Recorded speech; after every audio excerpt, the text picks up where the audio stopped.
त्याचा परिणाम काय झाला? 190 वर्ष आम्ही सगळेच गुलाम झालो. गुलाम काही फक्त एक व्यक्ती होत नाही, गुलाम अख्खं राष्ट्र होतं. आणि ही लूट ब्रिटिशांनी 190 वर्षात किती रुपयाची केली असेल, तर जो आकडा मी तुम्हाला सांगणार आहे तो माझा नाहीये, ऑक्सफर्ड विद्यापीठाने संशोधन करून काढलेला आकडा आहे. आणि तो आकडा आहे $45 ट्रिलियन. आता हा आकडा किती मोठा आहे? तर आज 2024 साली आपली अर्थव्यवस्था आहे $4.5 ट्रिलियन. म्हणजे जेब में अगर 100 रुपया है तो हमको 1000 रुपये के लिए पहले ही लूटा गया है. आणि आमची अर्थव्यवस्था किती बर्बाद केली. 17व्या शतकाच्या सुरुवातीला जागतिक व्यापारातला आमचा वाटा 23 ते 25% इतका मोठा होता. 23 ते 25%.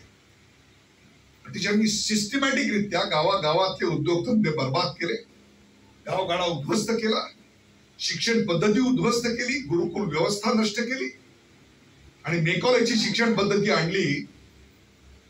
आणि ती शिक्षण पद्धती फक्त गुलाम, मजूर आणि घरडेगाशी करणारे कारकून घडवले. परिणाम काय झाला? परिणाम एकच झाला की ज्या समूहानी, ज्या देशांनी 25% एकेकाळी वर्ल्ड ट्रेड मधला शेअर घेतला होता, आजही अमेरिका 25%वर नाही. They are less than 20% and we were 25% at one point of time. इसीलिए इस देश को सोने की चिड़िया कहा गया. और जिसको लगता है ये आंकड़ा झूठ है, जाके ऑक्सफर्ड यूनिवर्सिटी की साइट देख ले, उस पे लिखा हुआ है. स्वतंत्र मिळालं तेव्हा तो 25%चा शेअर किती टक्क्यावर आला? 4%. 25% से 4%. उसके बाद तो लगा हमारी सरकार है, कुछ अच्छा होगा. 4 का 5%, 5 का 6% होगा, 6 का 8% होगा. पण 40 वर्षात काय घडलं? 1950 ते 1990 आमचं दरडोई उत्पन्न या 40 वर्षात दरवर्षी फक्त 1.1% वाढलं. म्हणजे आज जर 100 रुपये पगार असेल तर पुढच्या वर्षी 101 रुपये. आमची लोकसंख्या 2.2% वाढली आणि आमची अर्थव्यवस्था 3.3% वाढली. And we became a laughing stock. Hindu rate of growth of economy म्हणून आम्हाला लोक खिजवायला लागले आणि सगळ्याच बाबतीत आमचं परावलंबित्व. 1956च्या इंडस्ट्रियल पॉलिसीनी सगळं सरकार करणार असा निर्णय झाला आणि प्रायव्हेट सेक्टरच्या एंटरप्रेन्योरशिपचे 12 वाजले. ज्या समाजाच्या पूर्वजांनी 25% मार्केट शेअर घेतला होता, त्यांच्या उद्योजकतेला आव्हान देणारी इंडस्ट्रियल पॉलिसी निर्माण करायची, त्या इम्पोर्ट डिपेंडंट पॉलिसी निर्माण करायची आणि लायसन्स राज आणायचं की मग लायसन्स ज्याच्याकडे मोनोपॉली दिलेला आहे तो तुम्हाला पैसे देईल आणि त्या पैशातून निवडणुका लढवून विरोधकांना नामोहरम कराल और फिर एका कुटुंबाची सत्ता आणि सत्ता चालू राहील. 40 साल चलता ना. आणि या काळात दुसऱ्या महायुद्धात बर्बाद झालेलं जपान आणि दुसऱ्या महायुद्धात बर्बाद झालेलं जर्मनी फिनिक्स पक्षासारखी भरारी घेऊन उठलं. आणि तेही पुढच्या 40 वर्षात त्यांनी दरवर्षी इकॉनॉमिक ग्रोथ रेट किती दिला? 6.5 आणि 7.5% आणि वी 3.3%. आणि हे सगळं त्यांनी केलं ते उत्तम शिक्षण मातृभाषेत देऊन. आणि आम्ही पद्धतशीररित्या मराठी, तमिळ, तेलुगू, गुजराती यांचा गळा घोटत इंग्रजी आमच्या माथी मारली. त्यामुळे 2 भारत निर्माण झाले, एक इंडिया आणि एक भारत. आणि इंडिया भारताकडे तुच्छतेला पाहायला लागला आणि भारत न्यूनगंडाखाली पिचला. हे असं 40 वर्ष चालू राहिलं आणि $20 बिलियन कर्ज $80 बिलियन वर जाऊन पोहोचलं. आणि उद्या सकाळी पेट्रोलला पैसे दे अशी परिस्थिती निर्माण झाली. 4 पिढ्या नकारात्मक वातावरणात वाढल्या. हे नाही, ते नाही, ते नाही. विमान सरकार चालवणार, रेल्वे सरकार चालवणार, दूध सरकार देणार, हे सरकार बनवणार, ते सरकार बनवणार. परिणाम काय झाला? 4 पिढ्यांचे आवाज आणि स्वप्न उचलली गेली. आणि म्हणूनच 70च्या दशकामध्ये जो सलीम जावेदचा एंग्री यंग मॅन आला, अमिताभ बच्चन, जंजीर मधला ये पुलिस स्टेशन है तुम्हारे बाप का घर नहीं, तो हमारा आवडून गेला क्योंकि वो दबे हुए कुचले हुए 4 पीढ़ियों की आवाम की आवाज थी. तो असंतोषाचा दबलेला एक महास्फोट होता. थँक्स की 91 साली कुटुंबाबाहेरचा प्रधानमंत्री होता. त्याला एका क्षणात ही परिस्थिती कळली आणि लायसन्स राज रद्द केलं. नरसिंहरावांचा इन्सायडर हे आत्मचरित्र वाचा, तुम्हाला हे सगळं ऐकायला मिळेल, पाहायला मिळेल, वाचायला मिळेल. आणि त्यांनी आणि मनमोहन सिंगांनी 91चं लेजेंडरी बजेट दिलं. Doing away with licensing, partial convertibility of Indian rupee, connecting Indian currency to world market, imports made difficult and export easy, foreign direct investment allowed. आणि त्याच्या आधी कोकोकोला बाहेर काढतात, IBM ला बाहेर काढलं. 70च्या दशकात आलं होतं कॉम्प्युटर कंपनी, त्याला बाहेर काढलं. जी.आर.डी. टाटा सारखा उद्योगपती ज्यांनी या देशात विमान सेवेचा पाया रचला, त्यांना त्यांच्या एअरलाईन मधनं काढून टाकलं सरकारीकरण करून. आणि काय झालं नंतर पुढे? एअर इंडिया भ्रष्टाचाराचा अड्डा बनला. 20 कोटी रुपये दिवसाला लॉस व्हायला लागला. शेवटी मोठा कष्टपूर्वक मोदींना 2 अटेम्प्ट नंतर ते विकण्यात यश आलं आणि टाटानी एका वर्षात प्रॉफिट मध्ये आणले. पुन्हा टाटाच्या चलन द्यावी लागली. त्या काळच्या उद्योगपतींनी जे काम केलं त्याची नोंद आमच्याकडे होत नाही, कारण उद्योगपती विलन, कारण समाजवादी रचना, पोटावरती गुलाब, आकाशात कबूतर.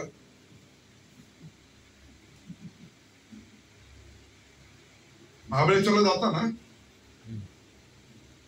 काय खाता तिकडे? कोणी आणली स्ट्रॉबेरी? कोणी आणली महाबळेश्वर मध्ये? अशीच पडली का? जमशेदजी टाटानी आणले रोप आणि शेतकऱ्यांना फुकट दिली. स्वतः व्यवसाय नाही केला त्याचा, कारण तिथलं आणि फ्रान्स मधलं हवामान सारखं होतं.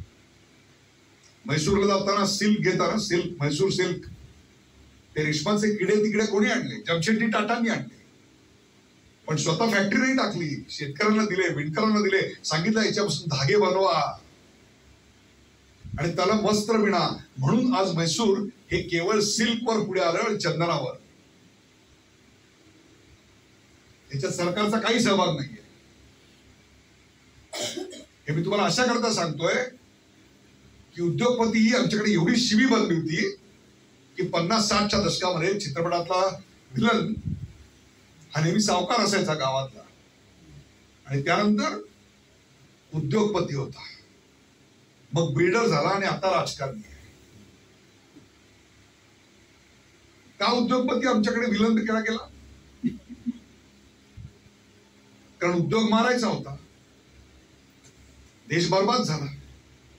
$80 बिलियन कर्ज झालं. आणि मनमोहन सिंग आणि नरसिंहराव यांच्या प्रयत्नानंतर त्यात बदल घडला आणि हळूहळू देशाचा आर्थिक विकासाचा दर वाढत गेला. From 3.3 to 3.5%, 4%. आणि त्या काळात कॉम्प्युटर आला. जरी तो राजीव गांधीने आणला असला तरी या देशातला पहिला कॉम्प्युटर आणला होता जी.आर.डी. टाटांनी. पण तो कस्टमच्या बाहेरच येऊ दिला नाही, कारण त्यावेळेला कॉम्प्युटरचं क्लासिफिकेशन नव्हतं, कारण कॉम्प्युटर हा शब्दच नव्हता. म्हणून त्यांनी क्लासिफिकेशन मशिनरी केलं होतं. आणि निर्बुद्ध अधिकारी, नियमावर बोट ठेवणारे, नाही म्हणाला जास्त शिकलेले, त्यांनी सांगितलं मशिनरी आहे तो पहिया किधर आहे. म्हणून 2 वर्ष तिकडे क्षणच पडला. शेवटी जी.आर.डी.कडे एक तरुण मुलगा आला. तो म्हणला, नॉट टू वरी सर, आपण कॉम्प्युटरची कंपनी काढू. आणि त्यांनी जगातली सर्वोत्तम कंपनी निर्माण केली. त्याचं नाव फकीरचंद कोहली आणि त्या कंपनीचं नाव टाटा कन्सल्टन्सी सर्व्हिसेस. अशी TCS जन्माला आली. या फकीरचंद कोहलीला आणखीन एका गोष्टी करता लक्षात ठेवलं पाहिजे. याचं कारण, मुंबईला खोपोलीची टाटा हायड्रोइलेक्ट्रिक पॉवरची वीज यायची, ती अनेकदा खंडित व्हायची. जरी ते एकमेव सप्लायर असले तरी आपल्या ग्राहकांना याचा त्रास होतोय लक्षात घेऊन टाटा व्यथित व्हायचे. तेव्हा हा फकीरचंद कोहली, इलेक्ट्रिकल इंजिनियर, तो पुढे आला आणि म्हणला, give me some time, I will solve this. आणि त्यांनी जी संरचना करून दिली त्यामुळे आजही टाटाची वीज मुंबईत जिकडे आहे तिकडे शक्यतो जात नाही. याला म्हणतात देशप्रेम. आता हजारो कोटी रुपये ऑटोमोबाईल सेक्टर मध्ये अडकून पडलेत का? तर गाड्यांमध्ये जे सेमीकंडक्टर चिप लागतात ते चिप आपल्याकडे कमी आहे, तयार होत नाही, वर्ल्ड मार्केटमध्ये उपलब्ध नाहीत. तो व्यवसाय अत्यंत जिकिरीचा आहे, टेक्निकली ऍडव्हान्स्ड आहे, खूप मोठी गुंतवणूक लागते या, आणि त्याचे रिटर्न फार कमी आहे. टाटा पुढे आले आणि 5,000 कोटी रुपये या व्यवसायात टाकले का? ते या देशाला ऑटोमोबाईल क्रायसिस मधून वाचवण्याकरता. का? तर देशाच्या आर्थिक प्रगतीवर त्यांचा विश्वास बसला की हा आता देश उन्नत होणार आहे. तुमच्या माहिती नसलेली गोष्ट सांगतो, आज इंग्लंडमध्ये सर्वात जास्त जॉब देणारी व्यक्ती ही ब्रिटिश नाही, अमेरिकन नाही, चायनीज नाही, तर ती भारतीय आणि त्याचं नाव रतन टाटा. हा इतिहास. या देशांनी, या लोकांनी हा देश घडवला. त्यांच्या उद्योजकतेला आव्हान मिळालं कारण देश एका कुटुंबाच्या व्यवस्थेतनं बाहेर आला आणि बघता बघता हे सगळं वाढायला लागलं.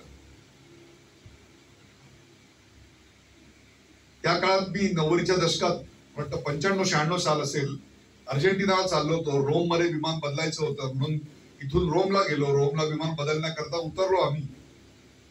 तर विमानतळावर बर्फ वगैरे काय पडत होतं, पुढचं हवामान खराब होतं, त्यामुळे अनेक विमानं कॅन्सल झाली होती आणि विमानतळाला अगदी अवकाळ आली होती, प्रचंड गर्दी होती, अनागोंदी माजली होती. विमानतळाच्या बाहेर पडणं काही शक्य नव्हतं आणि पुढचं विमान कधी येणार आहे माहिती नव्हतं. मी आपला कोपऱ्यात गेलो आणि एक मराठी पुस्तक वाचत बसलो. म्हटलं जे होईल ते बघू. वाट काढत एक जर्मन माझ्याकडे आला आणि मला म्हणला माझा लॅपटॉप चालत नाही, दुरुस्त कराल का? आता मी काय हार्डवेअर एक्सपर्ट नाही, बघूया जमतं का. प्रयत्न केले, थोड्या वेळात चालू झाला. तो चालू झाल्यानंतर तो म्हणला कॉफी पिणार का? आता फुकटात कॉफी देतोय तर कशाला सोडा डॉलरनं खर्च करता. कॉफी प्यायला गेलो. त्याच्या, तो जिथे बसला होता तिकडे बाजूला, त्याच्या बाजूला एक जर्मन लॅपटॉप घेऊन बसला होता, जापनीज लॅपटॉप घेऊन बसला होता, चिनी लॅपटॉप घेऊन बसला होता. अरे म्हणते या तिघांकडे लॅपटॉप आहे, तू माझ्याकडे का आलास तिकडे एवढे लांब दूरवर मला शोधत? तो म्हणला तुझ्याकडे आलो कारण तू भारतीय दिसलास. तुमच्या इतका कॉम्प्युटर जगात दुसऱ्या कोणाला कळलाय?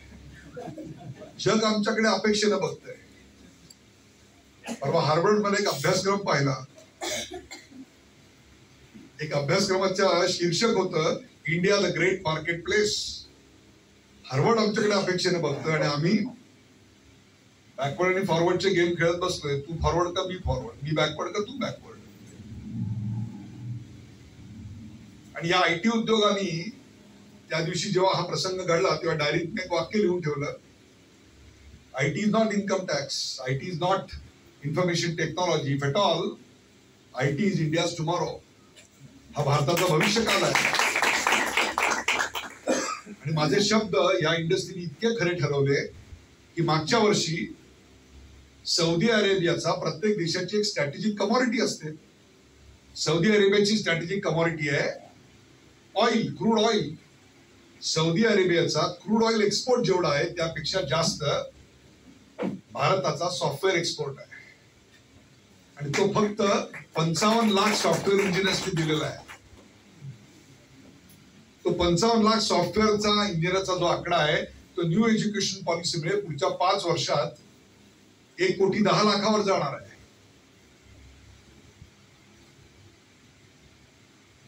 जगातल्या सर्वोत्तम विद्यापीठात मला इकॉनॉमिक्स शिकायला मिळालं तेव्हा एक केस स्टडी असायची, मिरॅकल इयर्स ऑफ इकॉनॉमी. म्हणजे एखाद्या देशाने अत्यंत आश्चर्यकारकरित्या इकॉनॉमिक वाढ केली त्याच्या केस स्टडी असायच्या. आणि खाली जर्मनी असायचं, जपान असायचं, because they grew at 6.5 and 7.5%. आणि 80च्या दशकामध्ये एक केस स्टडी होती आणि त्या केस स्टडीच्या खाली देश असायचा चीन. कारण 77 साली काट टाकून चीन जेव्हा कॅपिटलिस्ट कडे झुकलं तेव्हा त्यांनी 9.2% 10 वर्ष दिला आणि आम्ही 3.3 वर अडकलेलो होतो. कोण जिम्मेदार? मग हळूहळू चित्र बदललं. And in the last 10 years, we are growing at 7.5%. So we are almost there. और 5 साल और 10 साल अगर हम देश और राज्य को इसी गति से चलाएंगे तो मिरेकल ईयर्स ऑफ इकोनॉमी, इसके अंडर जर्मनी, जापान और चीन नहीं, भारत की केस स्टडी दुनिया में नाम कमाएगी. आणि ही मार्केट प्लेस इतकी मोठी होणार हे ओळखूनच इथल्या स्त्रियांच्या खिशात पैसे येणार. 40 कोटी जी मार्केट प्लेस ओपन झाली मिडल क्लासची. म्हणून 1992 सालपासून 2006 पर्यंत दरवर्षी वर्ल्ड कप, वर्ल्ड सुंदरी, विश्वकप काय, विश्व सुंदरी कोण, तर पहिली 2 नावं भारतीय असायची. तिसरं कोण आहे ते फक्त बघायचं. त्या भारतीय स्त्रिया सुंदर नव्हत्या असं मला म्हणायचं नाही, किंवा त्यांनी मेहनत घेतली